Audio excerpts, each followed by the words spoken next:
Bueno, buenas noches, bienvenidos y muchas gracias por acompañarnos en esta presentación. Creo que fue el juez Potter de la Cámara de la Corte Suprema Americana en 1964 que dijo, referido a la obscenidad, que no podía definirla, pero que cuando alguien veía algo obsceno sabía de qué se trataba. Y creo que el concepto puede aplicarse al populismo. Es decir, es muy difícil definir el populismo, no solamente por quienes criticamos el sistema populista, sino también por quienes lo defienden, como Chantal Mouffe y Ernesto Laclau. Es muy difícil precisarlo, pero no obstante, uno puede reconocer cuándo existe el populismo. Y el populismo se puede reconocer en cualquier parte del mundo, inclusive en Europa, donde parte de los problemas que tiene hoy Europa se deben a gobiernos populistas. Pero en América Latina el populismo tiene tres características muy especiales. El primero es un sistema caudillista, centrado bien en las costumbres y en la cultura hispana que tenemos en América Latina. Y el caudillismo es un sistema en el cual la afinidad de la gente con el caudillo se hace a través de la emoción y del sentimiento y no de la racionalidad. La segunda característica de este sistema es que todos los populismos se consideran fundacionales, es decir, quieren comenzar un nuevo país y en consecuencia una de las primeras condiciones de esto es que necesitan permanencia. Ninguna fundación, ninguna nueva nacimiento de una nueva república se hace solamente para un periodo de 4 o 5 años. Y es por eso que todos los sistemas populistas lo primero que intentan es modificar la Constitución para eternizarse en el poder, como vemos nosotros en América Latina. Y la tercera característica, menos estudiada pero tan importante como esa, es que todos necesitan de una narración o relato. ¿Qué significa esto? Necesitan, mediante la reinterpretación de la historia reciente y de la actualidad, legitimarse en el poder. Y entonces tienen una historia, un relato sobre qué es lo que está ocurriendo en el mundo, cómo se justifican, cómo han llegado al poder y qué es lo que quieren hacer. Y este problema del relato directamente se relaciona con la teoría de Gramsci de que la batalla se da en el orden cultural. Y en consecuencia lo que estamos enfrentando es una batalla cultural. Y en esta batalla cultural yo estoy seguro que en el futuro va a ser mucho más contrincante la memoria del Che Guevara que la de Fidel Castro, lo cual demuestra que el problema es cultural. Y en esta batalla cultural por deshacer el relato del populismo, tenemos hoy a alguien que ha luchado y que es uno de los adalides de estructura o el arruinarles el relato a los gobiernos populistas. El primero fue cuando comenzó en Argentina, con un libro que se llama precisamente La otra cara de la verdad, destruyendo la interpretación sobre lo que había ocurrido en la época del kirchnerismo o antes del kirchnerismo, interpretación que hacía el kirchnerismo. Y después ha seguido con libros sobre Che Guevara, sobre Chávez, y hoy presenta un libro precisamente sobre Evo Morales. Y alguien me preguntaba cómo podía resumir el libro de Nicolás. Entonces se me ocurría un viejo cuento de los Países Vascos, que eran muy escuetos en lo que decían. Llega el vasco tarde a la misa y le pregunta al compañero, ¿ya habló el cura? Sí, ¿de qué habló? Del pecado. ¿Y qué ha dicho? No es partidario. De esto se puede decir lo mismo. Lo ha escrito Nicolás el libro sobre Evo Morales y les aseguro que no es partidario. Lo van a presentar el libro José Venegas y Carlos Sánchez Berzaín y luego hablará el autor para explicar o para contarnos sobre su cuento. José. Bueno, muchas gracias. Presentar el libro de Nicolás es un placer porque lo conozco hace tantos años y sé lo que es su trabajo siguiendo de cerca los mitos argentinos, ¿no? Creo que es un gran demitificador de la historia argentina reciente y sobre todo de la historia argentina que tiene que ver con dirimir cuestiones de política del presente, ¿no? Ese pasado histórico de la llamada guerra sucia en la Argentina o guerra clandestina contra el terrorismo, que tiene Nicolás a un estudioso muy preciso. Y ahora se ocupa de un personaje que es como, digamos, el sumum del mito o de la falsificación de un personaje en función de objetivos políticos presentes, ¿no? Mientras leía el libro, bueno, hay varios aspectos que me gustaría destacar. Uno es, dentro de lo que es esto de recurrir a la mitología, es muy vieja la relación entre la mitología y el poder, ¿no? Es bastante moderno la separación de la mitología y el poder con la idea de separar la religión y el Estado. Por eso nos cuesta a nosotros, desde nuestro paradigma republicano moderno, encontrar que todavía existen formas de construir nuevas mitologías con la misma función que tenían en su momento las religiones oficiales, muy relacionadas con el Estado. Esto es lo que cumple para mí recurrir, por ejemplo, a la idea del indigenismo, que es un anacronismo, es una forma de crear un pasado relacionado con el proyecto del poder del presente, aunque en realidad a lo largo de todo el libro uno puede llegar a la conclusión de que no existe tal relación, y al final del libro encima que de parte de Evo Morales es una mentira, ¿no? Porque termina actuando en contra de los mismos grupos que dice que es él el que viene a reivindicarlos. Hay un autor que se llama Héctor Díaz Polanco, que habla de la cuestión del indigenismo, que dice que puede presentar aspectos, una visión integracionista, etnicista, etnopopulista, participativa, etnodesarrollista, etc.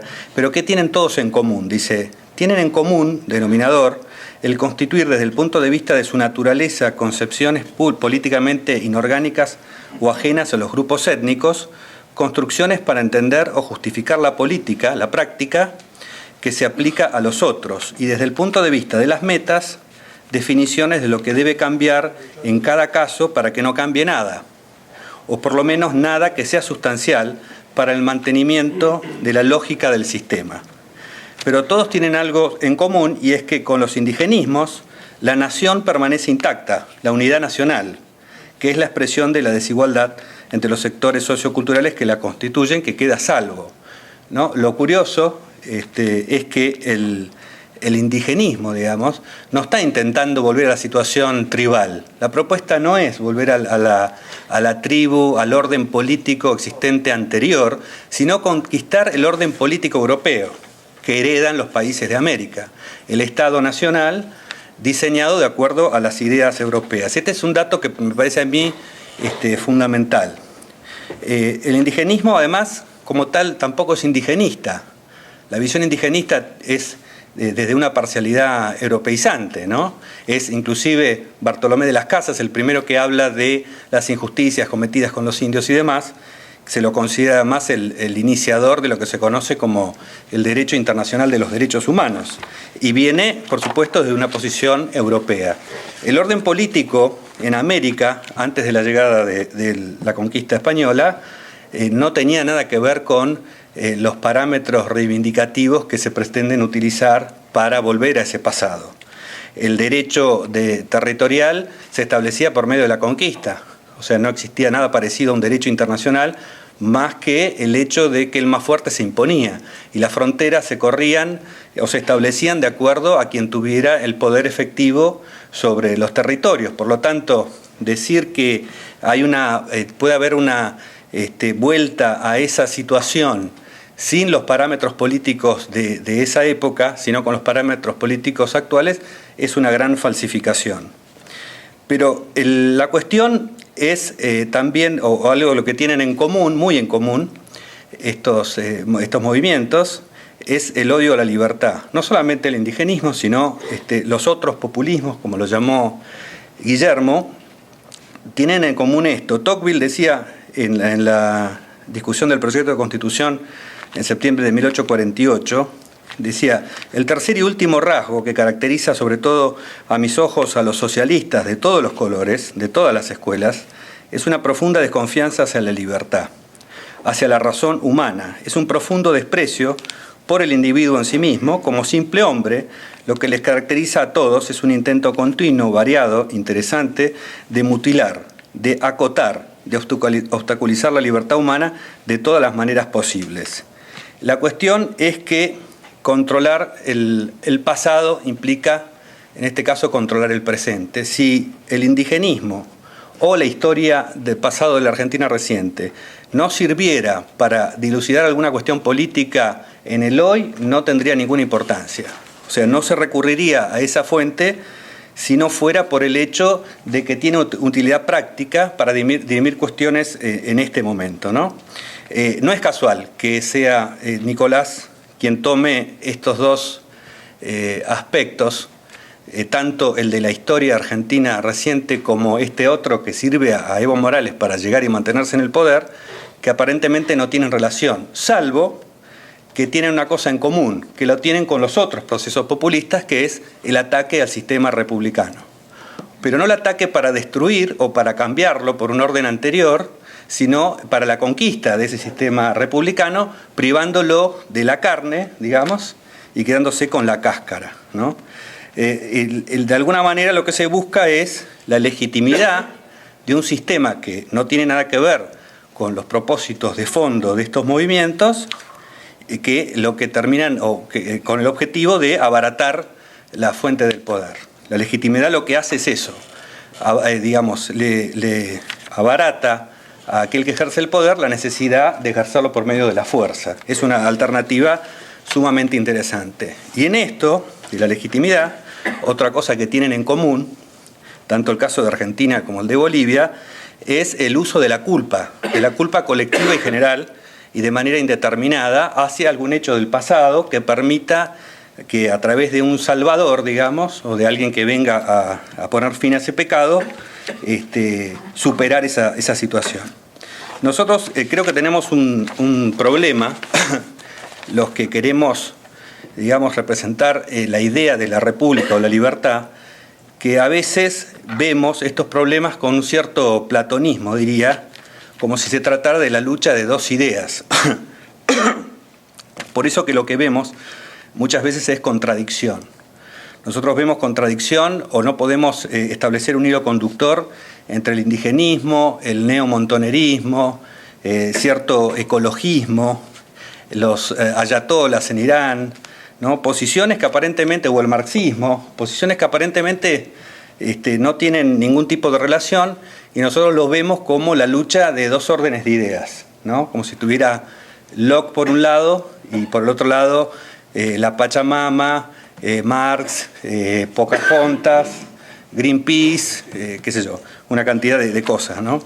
Pero yo creo que acá lo que se dirime es una cuestión política, que es la conquista de este Estado, que tiene como base supuesta el bien común, que es una idea bastante discutible, para la instalación de una nueva forma de dictadura. No ya una dictadura que se impone directamente por medio de la opresión directa física, sino que es mucho más eficiente, donde hay menos opresión física porque es menos necesaria, ¿no? Esto que estaban contando hace un rato de la derogación en Bolivia del delito de desacato es una muestra de este camino. Ya no es necesario la utilización de la opresión física porque hay otros mecanismos más eficientes para llegar al mismo resultado. Es decir, es encontrar la medida justa en la que el poder puede ser ejercido de manera arbitraria sin necesidad de recurrir a la fuerza que en realidad debilita la posición. Y yo creo que es una cuestión de política fundamentalmente, más que de ideas, no solamente porque no encuentro un hilo conductor en las ideas, sino porque creo que hay una coherencia absoluta en cuanto al propósito de buscar el poder total, ¿no? Acá es donde tenemos que encontrar la relación, la búsqueda del poder total de un Estado nacional, no tanto las excusas y la mitología que se utiliza. Nos podemos pasar la vida contestando la mitología y ellos van a seguir avanzando, porque lo que tienen en común no es una idea, sino un plan, ¿no? Hay un libro que me parece al que hay que recurrir, que me parece muy importante, que habla es de Maurice Joly, que es una ficción, es un diálogo supuesto entre Montesquieu y Maquiavelo, que no fueron contemporáneos, ¿no? Maquiavelo de 200 años antes. Pero hace un diálogo que me parece absolutamente representativo del pensamiento de estos dos autores, está creo que perfecto, ¿no? Que nos ayuda a ver esto. Le dice Maquiavelo a Montesquieu que hay un principio en la idea de Montesquieu que va a terminar con el sistema. ¿Y cuál es el principio?, le pregunta. Y Maquiavelo le dice, este supuesto Maquiavelo, ¿no?, de Joly, el de la soberanía popular. Antes, dice, no lo dudéis, se llegará a la cuadratura del círculo que a descubrir la manera de conciliar el equilibrio de los poderes con la existencia de semejante principio en las naciones que lo admitan. Por inevitable consecuencia, un día cualquiera, el pueblo se adueñará de todos los poderes, dado el reconocimiento de que la soberanía reside en él. ¿Lo hará para conservarlos? No, al cabo de algunos días de locura, los abandonará en manos del primer soldado aventurero que encuentre en su camino. Pensad en el tratamiento que en vuestro país los cortacabezas franceses aplicaron en 1793 a la monarquía representativa. El pueblo soberano no se afirmó mediante el suplicio de su rey, Luego, echando en saco roto todos sus derechos, se entregó a Robespierre, a Borras, a Bonaparte. «Sois un gran pensador», le dice, «pero desconocéis la inagotable cobardía de los pueblos, no me refiero a los de mi época, sino a los de la vuestra, rastreros ante la fuerza, despiadados con el débil, incapaces de sobrellevar dificultades de un régimen libre, pacientes hasta el martirio, para con todas las violencias del despotismo audaz, destrozando los tronos en los momentos de cólera y perdonando excesos a los amos que ellos mismos se dan, y por los más insignificantes de los que, por los que mucho más insignificantes habrían decapitado a 20 reyes». Esta es una visión bastante dura sobre la cuestión, pero encontramos este tipo de actitudes en la actualidad, ¿no? Dice también Maquiavelo: en nuestros tiempos se trata no tanto de violentar a los hombres como de desarmarlos. De esto se trata la cuestión de la legitimidad, ¿no? Menos de combatir sus pasiones políticas que de borrarlas, menos de combatir sus instintos que de burlarlos. No simplemente de proscribir sus ideas, sino de trastocarlas, apropiándose de ellas. Este es el proceso que yo creo que estamos viviendo. Estos regímenes representan el rompimiento de la paz, el establecimiento de alguna manera de una guerra interna hecha como si fuera una guerra fría, ¿no? La división interna, la búsqueda del enemigo hacia adentro para constituir, con un sistema pensado para legitimar la libertad, para constituir todo lo opuesto. Y yo creo que en esto abriría como posibilidad dos caminos, ¿no? Es una lucha política contra este plan, una lucha que en lo posible tiene que evitar la violencia, pero es una lucha política por el poder que no es solo lo electoral, sino la lucha por establecer un límite al poder, que tiene mucho de constitucional. Yo creo que en este diálogo, además que es de 1864, este autor de ficción lo escribió en 1864, se puede ver hasta qué punto el sistema que nosotros tenemos pensado para defender la libertad tiene bastantes agujeros y tiene bastantes lugares donde se cuelan otras cosas que son diferentes al espíritu con el cual fue pensado. Y creo que nuestro mayor desafío es buscar los nuevos resguardos constitucionales o políticos para que esto en el futuro no vuelva a suceder. Para empezar, hay que estudiar qué es lo que pasa en cada una de estas situaciones, y en ese sentido el impostor de Nicolás me parece fundamental. Buenas noches, muchas gracias. El libro que Nicolás Márquez nos presenta hoy, bajo el sugestivo título del impostor, Evo Morales de la Pachamama al narcoestado, es una contribución, en mi criterio, para llevar adelante y profundizar el estudio de la realidad actual que vive no solamente el país gobernado por el impostor, sino la América entera. Yo sostengo que, en contra de los clásicos ejes de confrontación de derechas y de izquierdas, de socialismos y de capitalismos, el hemisferio, si no el mundo, pero la América, vive hoy día una confrontación entre dos tendencias, entre dos posturas, entre dos sistemas que hacen que hoy día existan dos Américas. Una América democrática y una América no democrática. Una América, la democrática, que tiene características de respeto a sus constituciones políticas, de respeto a sus instituciones y, por lo tanto, un elemento fundamental de previsibilidad. Son previsibles. Se sabe cuándo van a haber elecciones y se sabe que ha de haber alternancia en el poder. Ejercicio de las libertades enunciadas y consagradas como elementos esenciales de la democracia por la Carta Democrática Interamericana, que este año ha cumplido 10 años. Respeto a los derechos humanos, respeto a la libertad de prensa, la existencia de partidos políticos y organizaciones políticas libres, la división de los poderes del Estado,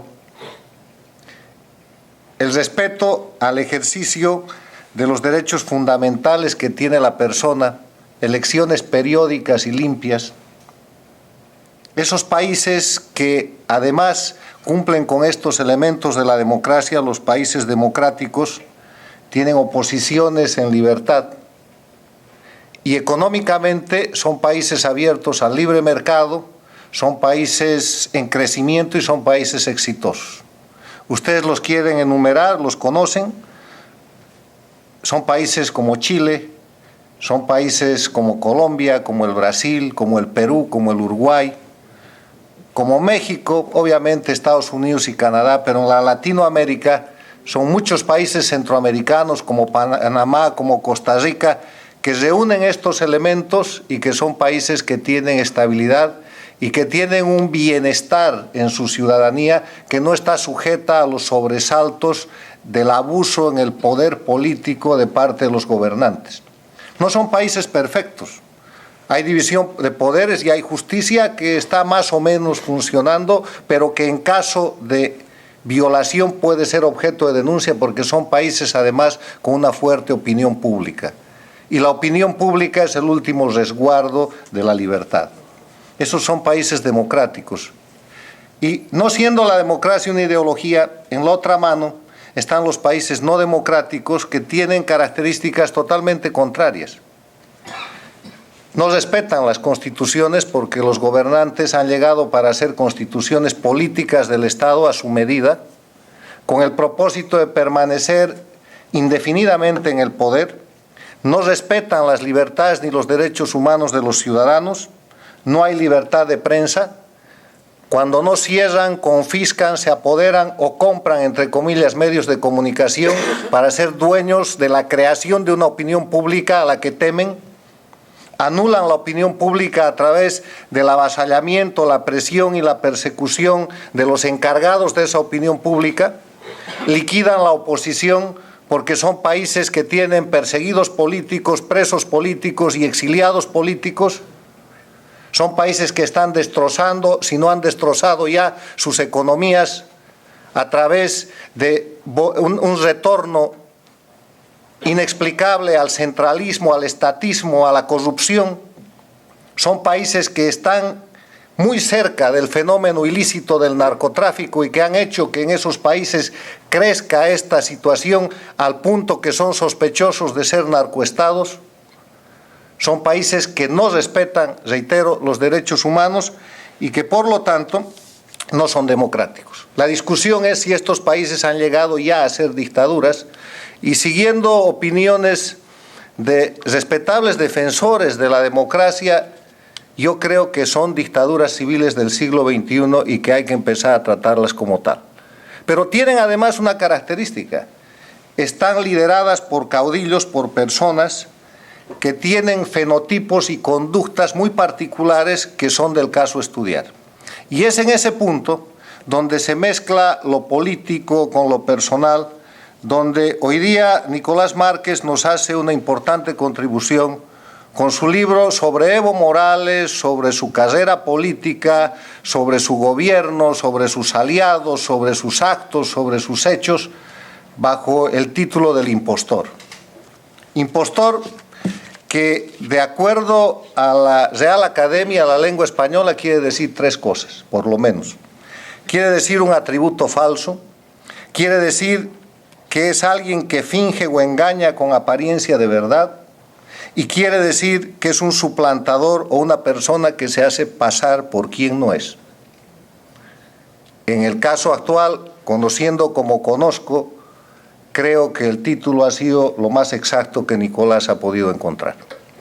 Y creo eso porque lejos de ser un trabajo de adjetivación o de ser un trabajo de denostación de la persona, del gobierno y de las cualidades a quien se estudian, es un trabajo muy serio de documentología. Es un trabajo que prueba, que justifica lo que Nicolás sostiene con documentos. Es un trabajo de justificación que hace patente la certeza de los hechos que él sostiene aquí.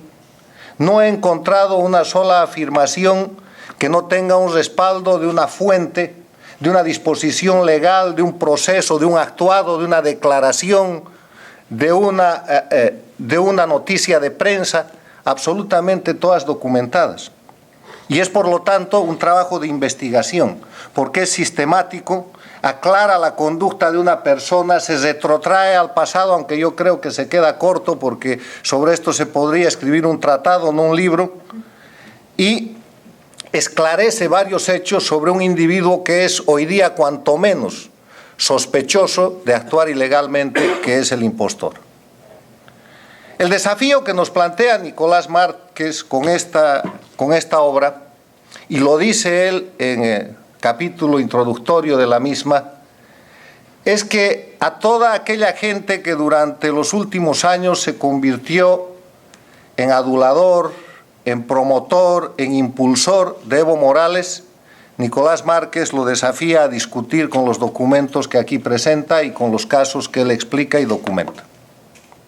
A toda la gente que tiene dudas sobre la verdad de los hechos, le plantea, como bien expresa el prologuista don Alberto Venegas Lynch, documentos con evidencias y pruebas que son del caso a analizar y a ser cada vez más públicos. Es un libro abierto, por lo tanto, a la polémica, pero con la valentía de un autor que nos presenta su séptima obra, tratando un tema que es importante para los bolivianos, que quisieran decir muchas de las cosas que aquí dicen, pero que no lo pueden hacer porque están sometidos al régimen de la violencia, de la opresión y de la violación de sus libertades individuales. Porque hoy día en Bolivia la gente sabe que si habla ha de ser objeto de presión, de acusación y de violencia, entre comillas, legal, de parte de la policía política de Evo Morales, que no es otra cosa que las fiscalías y el poder judicial que se dice independiente. Tiene que ser un escritor latinoamericano de la talla de Nicolás Márquez, quien, recogiendo hechos que están aquí descritos y que son de público conocimiento nacional e internacional, como el caso Guanuni, como el caso La Calancha, como la masacre de Pando, como el caso Caranavi, como el amedrentamiento de empresarios, como la violación al debido proceso legal, como el denominado caso terrorismo, como el juicio de responsabilidades contra el expresidente Sánchez de Lozada, como la persecución de los militares que defendieron la democracia, como Evo el cocalero, como Evo el golpista, plantee temas que la historia ya tiene que empezar a trabajar y que ya tiene que empezar a preocuparse. Porque en la situación que vive Bolivia y que, como empecé describiendo la división entre países democráticos y no democráticos, no es solamente Bolivia, sino que la vive Venezuela, la vive el Ecuador, yo no sé si la propia Argentina, nos dirá el autor, la vive Nicaragua de alguna otra manera. La América entera, el hemisferio y el mundo tienen que empezar a tener el valor de reconocer que hay países que no son democráticos y a tratarlos como tales. Si es inadmisible que no se pueda decir desde Bolivia lo que se dice desde el extranjero, que son verdades y que son temas de discusión, o que por lo menos no se tenga la libertad de poder opinar como se debe, no es menos preocupante y vergonzoso que gobiernos del mundo, sabiendo lo que pasa en países como Bolivia, como el Ecuador y otros países que ya no son democracias, no se ocupen del tema y sigan queriendo encubrir con el manto de falsas democracias gobiernos como los de Evo Morales, el impostor.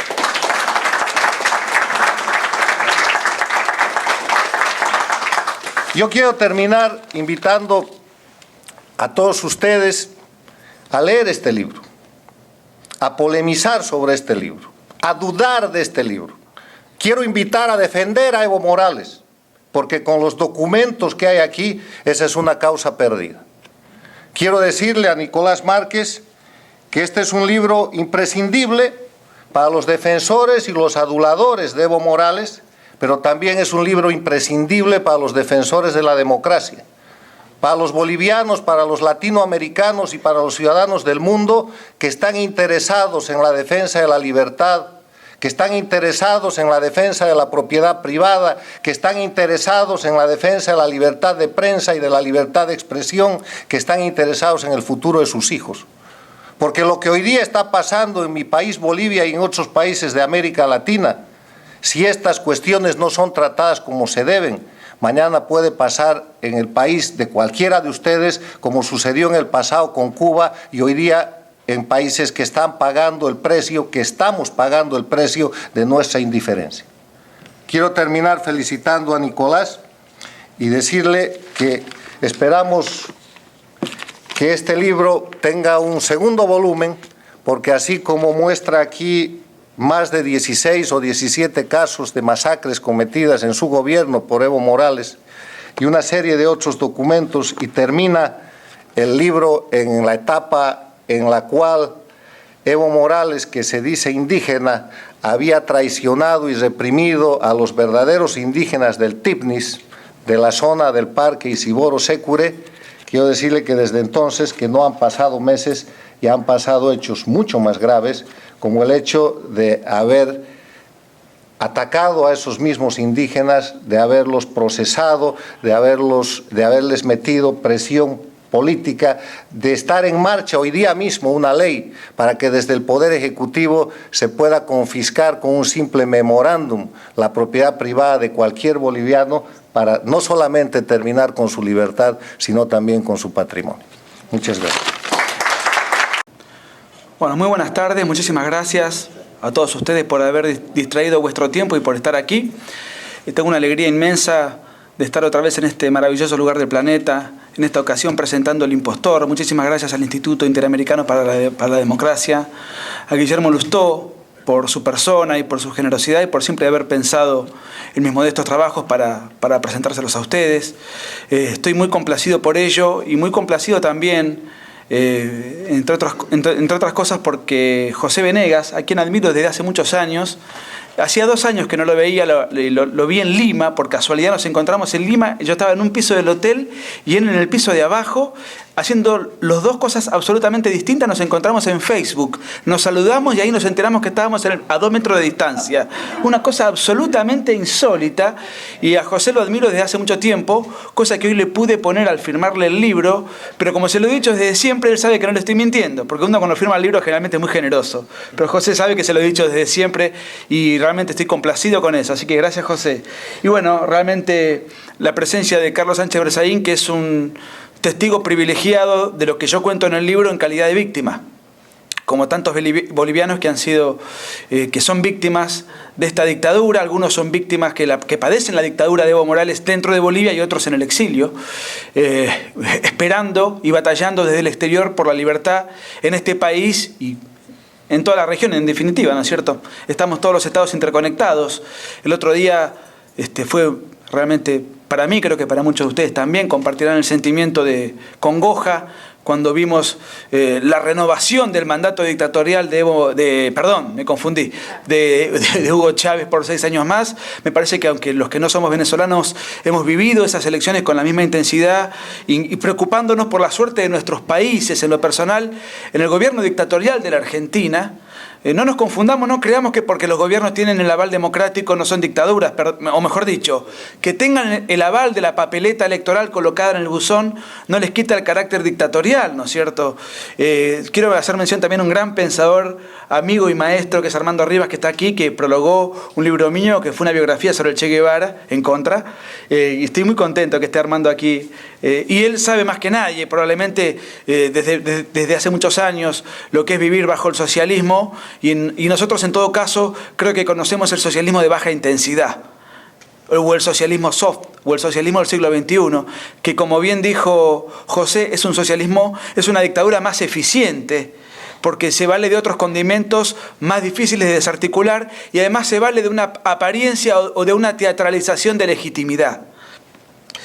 El sufragio le da a estos despotismos una cierta legitimidad o una sensación de consenso. En realidad es un sistema bastante complicado, porque no es simplemente, o sea, no se trata solamente de decir que porque la mayoría vota una dictadura, esa dictadura es legítima, porque inclusive los sistemas están armados de tal modo en el cual no es tan fácil poder confirmar que sea un voto libre. En realidad es un partido político que pelea contra un Estado.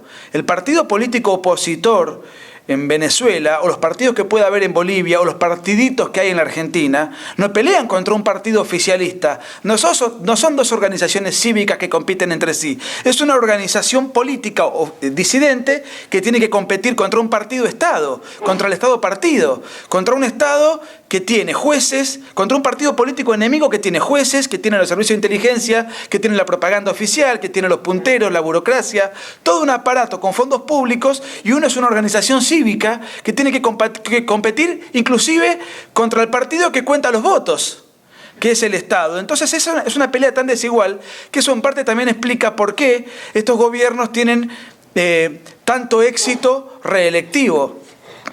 Incluso les quiero comentar en el caso de Argentina, antes de entrar a hablar del impostor, en el caso de Argentina, para que ver que estos libros, alguna vez el otro día un periodista me decía, bueno, te ocupaste antes de Hugo Chávez, antes del Che Guevara, ahora de Evo Morales, ¿por qué no te ocupás de la Argentina? Pero si me estoy ocupando de la Argentina.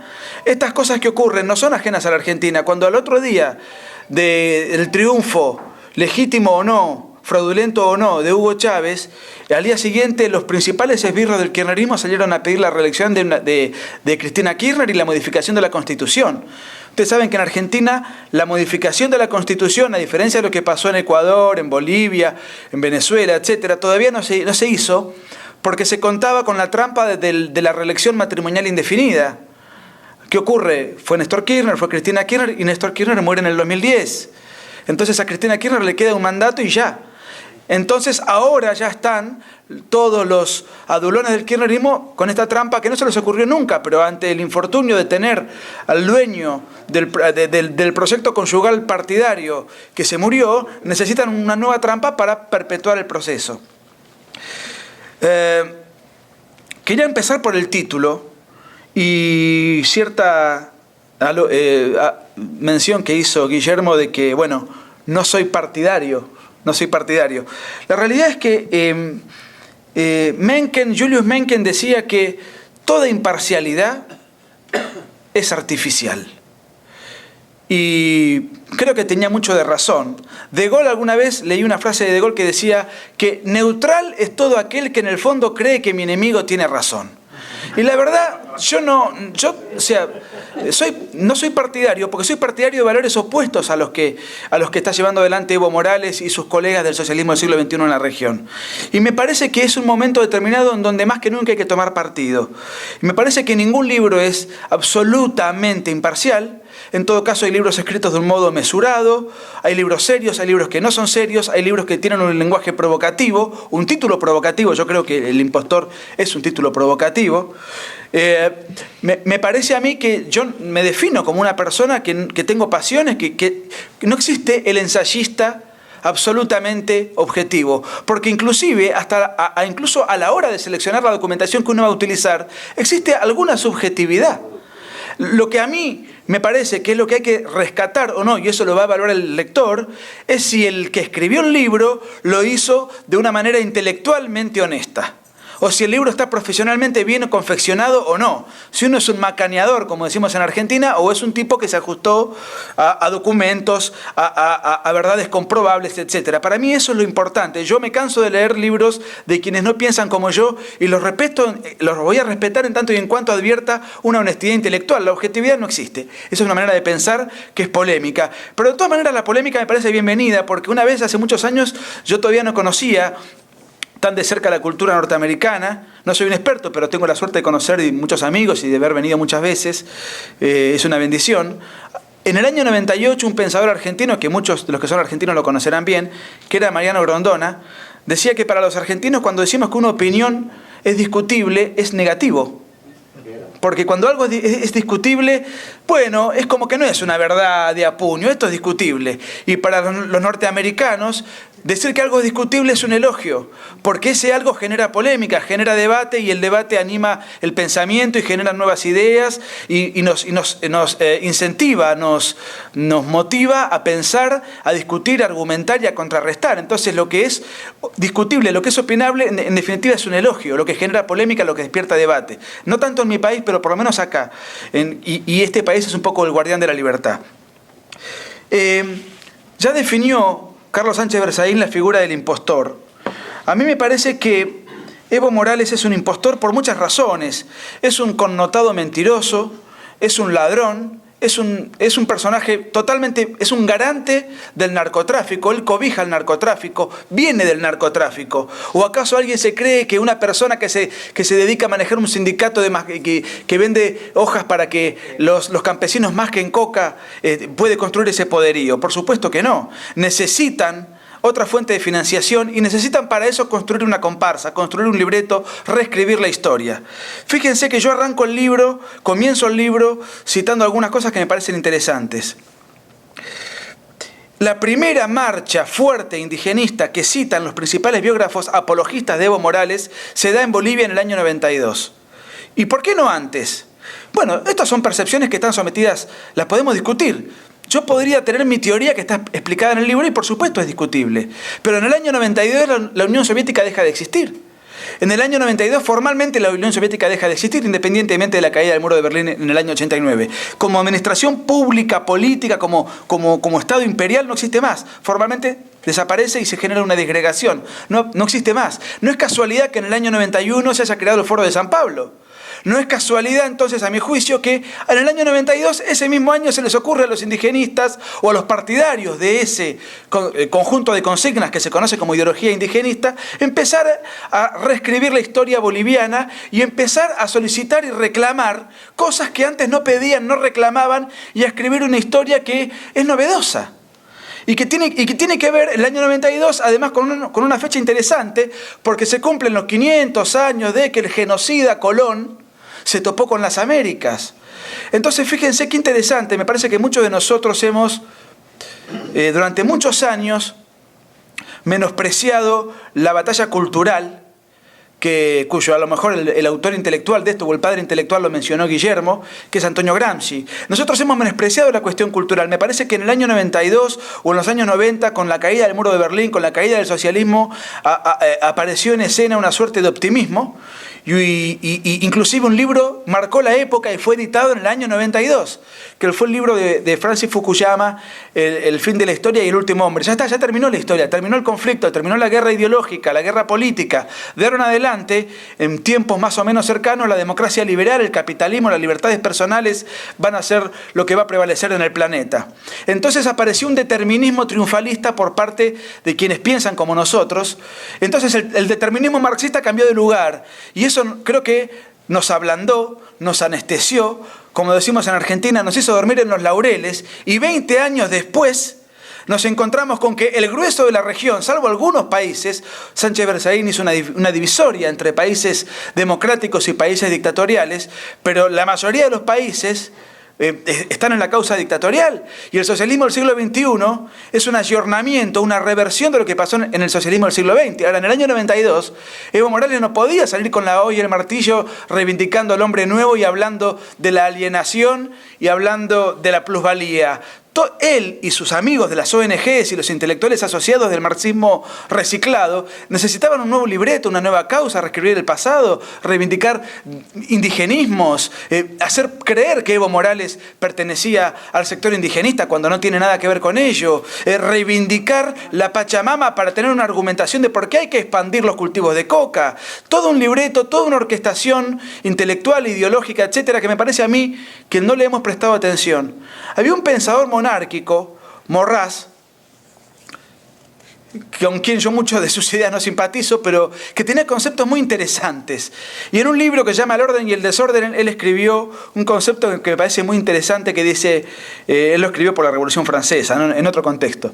Él decía: un error y una mentira que no nos hemos tomado el trabajo de desenmascarar han ido adquiriendo poco a poco la autoridad de lo verdadero. Y me da la impresión, seguramente Carlos Sánchez Berzaín sabrá mejor que yo, si hubo una contraofensiva en Venezuela, en Bolivia en ese momento, o en Venezuela cuando Hugo Chávez empieza a utilizar a Bolívar a su antojo, o cuando Evo Morales intenta utilizar la causa indigenista a su antojo, o cuando en Argentina los montoneros utilizan la causa de los derechos humanos a su antojo. No hubo intelectuales que salieran a refutarlos. Entonces pasaron 20 años de propaganda ideológica, y esos conceptos esas slogans, esos aforismos, esas ideas fuerzas han ido adquiriendo en la opinión pública la autoridad de lo verdadero. Como decía Morraz, un error y una mentira que oportunamente no nos hemos tomado el trabajo de desenmascarar han ido adquiriendo la autoridad de lo verdadero poco a poco. Entonces, de repente decir que Evo Morales no es un indio llama la atención, porque con 20 años de propaganda, que sí ha dicho que lo es, esa ficción adquirió la autoridad de lo verdadero. Y así en cada mito que se ha ido tejiendo en la región. Tardíamente, yo no me siento muy responsable de esa ausencia, de haber contrarrestado en cada lugar los diferentes embustes que la izquierda iba tejiendo, porque yo por edad no podía. Pero me parece que 20 años atrás, y más también en la Argentina se empezó a construir antes, esto se ha ido edificando, consolidando, y eso es lo que prima en la opinión pública. Este libro está muy documentado. Tiene, no sé, creo que tiene 700 citas en 600 páginas. Un poquito más, 620 citas en 300 páginas. Casi 2 por página. Esto no es ni bueno ni malo, no lo hace el libro ni mejor ni peor, lo hace documentado. Eso es un dato de la realidad. Si es divertido, si no es divertido, si es convincente, no lo va a evaluar el lector. Pero yo esto lo hice, no tanto por ser un tipo serio, sino por no querer ir preso. Pero en realidad, hablando en serio, hablando un poco en serio, cuando yo sé positivamente que lo que escribo, el hombre común va a sospechar de lo que yo le estoy diciendo, no va a confiar en mí, porque ya tiene verdades, él cree en determinados mitos que le han sido impuestos con el correr de los años, entonces yo necesito decirle lo contrario, pero se lo tengo que mostrar con un documento, si no va a creer que soy un fabulador, y eso de alguna manera nos obliga a quienes estamos batallando culturalmente desde el lado opuesto a estos personajes que son los depositarios de la verdad oficial. Yo tengo un libro que se llama La mentira oficial, refutando los mitos en Argentina, o sea que de alguna manera soy un refutador de leyendas, un poco es mi actividad artesanal. Todo lo tengo que documentar porque en principio, como regla general, no me van a creer. Entonces necesito mostrárselos como una manera de respaldarme y de que no me tomen por loco. Las cosas que uno dice, cuando escribí un libro sobre el Che Guevara diciendo que era un canalla y no un héroe, me pasaba lo mismo, cada afirmación la tenía que documentar. Me parece a mí que hemos estado mucho tiempo durmiéndonos en un triunfalismo que data del año 92, no hemos construido intelectuales, por eso estoy tan contento de estar con Guillermo y con José, porque me parece a mí que el gran desafío de la batalla contemporánea es la batalla cultural, la batalla intelectual que se da en Internet, que se da en los medios de comunicación. Y es por eso que todo el socialismo del siglo XXI está empeñado y emperrado y obsesionado con tomar los medios de comunicación. Porque eso lo conocen mucho mejor que nosotros, y en financiar ONGs que reescriban la historia y que la desdibujen, y ellos la manosean a su antojo. Miren, hay algunas cosas que son interesantes. Este libro ya han partido 250 ejemplares a Santa Cruz de la Sierra y a La Paz. Y yo pensaba, qué raro, porque lo que confirma que Evo Morales es un dictador es que amigos que están viviendo en Bolivia y que tienen un determinado protagonismo, son diputados, son senadores o son periodistas. Les digo, bueno, ¿cómo hago para presentar el libro allá? ¿Me ayudan? Vamos a presentarlo a Bolivia. Me han dicho, no vengas porque no podemos garantizar tu integridad física. O sea, esas respuestas de quienes sí están interesados en que el libro se promueva confirman dos cosas. Primero, que lo que dice el libro, algo de verdad debe haber, pues si no sacarían otro libro y lo refutarían y listo. Y segundo, el carácter represivo y dictatorial del régimen que hay en Bolivia. Ahora, uno se pregunta, bueno, ¿pero cómo pueden entrar los libros entonces? Pero es que es distinto. Es más eficiente la dictadura contemporánea, y vuelvo a José. ¿Por qué? En Venezuela, y yo cuando hice el libro de Chávez, eso lo tomé mucha dimensión, los diarios de papel y libros contra Chávez sí que hay. Porque un diario de papel, un libro, llega a miles, algunos miles, que tienen la voluntad, la inquietud intelectual de ir a una librería y de comprar un libro, y esos son miles, que en definitiva nunca van a votar por ellos. Ahora, salir en televisión, en los grandes medios de comunicación, que llegan a millones de personas, sin que el televidente tenga que hacer ningún esfuerzo más que estar sentado en su casa, eso ya es peligroso. Entonces, para dar la parodia de que existe en sus respectivos países libertad de prensa, a lo mejor dejan que entren una determinada cantidad de cientos de libros de estos. Necesitan también formar parte del teleteatro de la democracia plural. Esto explica, entre otras cosas, un maestro del populismo dictatorial de mi país, como fue Juan Perón, que cuando vuelve en el año 73 a la Argentina, sus acólitos le preguntan: ¿qué hacemos, general, con el diario La Prensa, histórico diario opositor, que él había clausurado 20 años atrás? Lo había confiscado, etc. Entonces, ya Perón, que de tonto no tenía un pelo, ninguno de estos dictadores de la región de tonto tiene un pelo, eso lo aprendí alguna vez de Armando Rivas. No creamos que porque son malos administradores son tontos, son inteligentes para su propia causa, son inteligentes para una causa que no nos gusta, pero son inteligentes, no los menospreciemos, porque esa menospresión y el subestimarlos ha sido funcional para que ellos se salgan con la suya y para que nosotros nos pongamos apáticos. Pero volviendo, le preguntan a Perón: ¿qué hacemos con la prensa? ¿La cerramos de vuelta? Y Perón pregunta: bueno, pero ¿qué tirada tiene la prensa?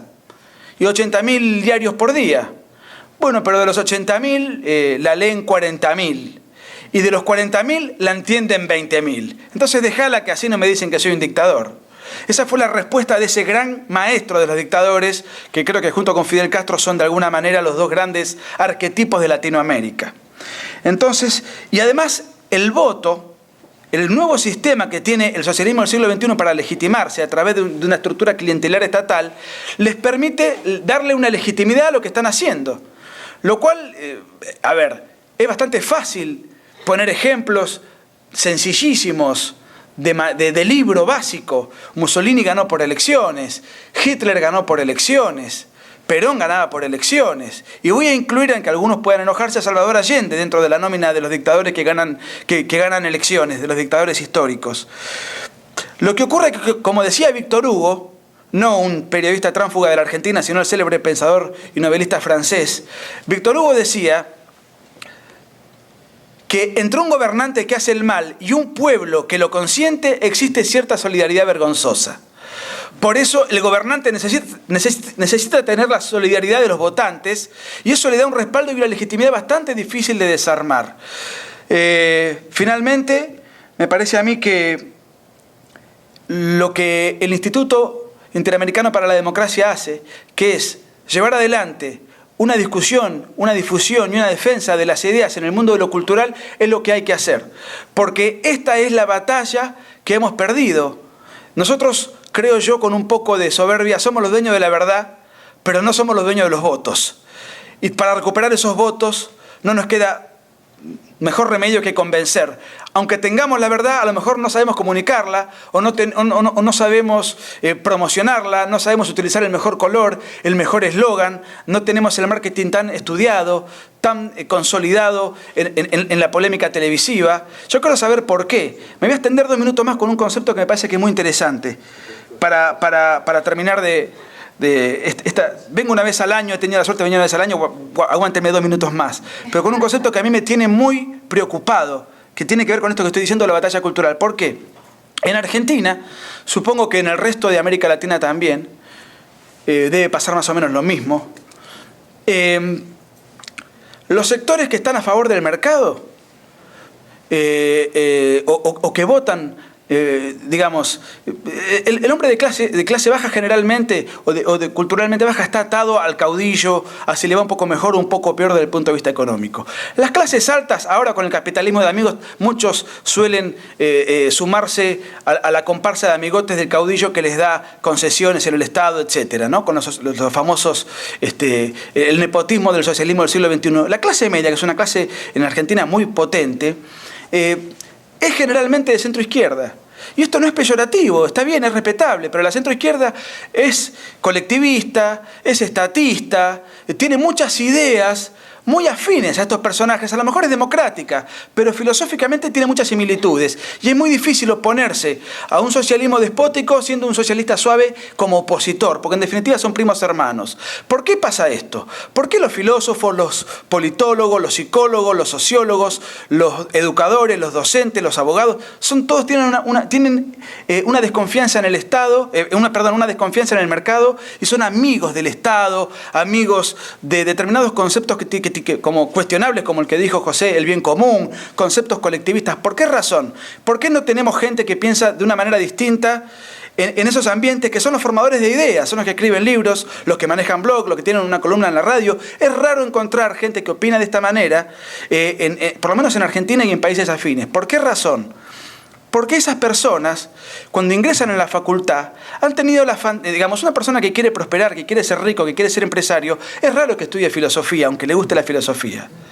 Es raro que estudie literatura, es raro que estudie historia, y yo quiero ser rico, quiero prosperar, pero ¿qué voy a ser? Historiador. O sea, entonces hay una abstención de los defensores del mercado de meterse a estudiar esas ciencias. Entonces son contadores, empresarios, inversores, estudian marketing, otro tipo de ingeniería, otro tipo de disciplinas que nos llevan a tener un contacto con lo concreto, con lo que se puede tocar, no con el mundo de las ideas. Entonces, sin querer, dejamos todo el mundo de las ideas, nos abstenemos, no entramos así. A mí me hubiese gustado estudiar ciencias políticas, no estudié ciencias políticas, porque yo pensaba, ¿y de qué voy a vivir después? Me parece a mí que entonces entramos en una gran desventaja en la batalla cultural. Por eso el rol de fundaciones, instituciones, etcétera, que intentan compensar la desventaja que tenemos, que en el grueso de las universidades oficiales se enseñe una ideología enemiga de las libertades personales, me parece que eso hay que aplaudirlo, hay que apoyarlo y realmente hay que promoverlo y difundirlo. Así que muchísimas gracias por todo y por permitirme presentar El Impostor en este lugar y gracias a todos, realmente.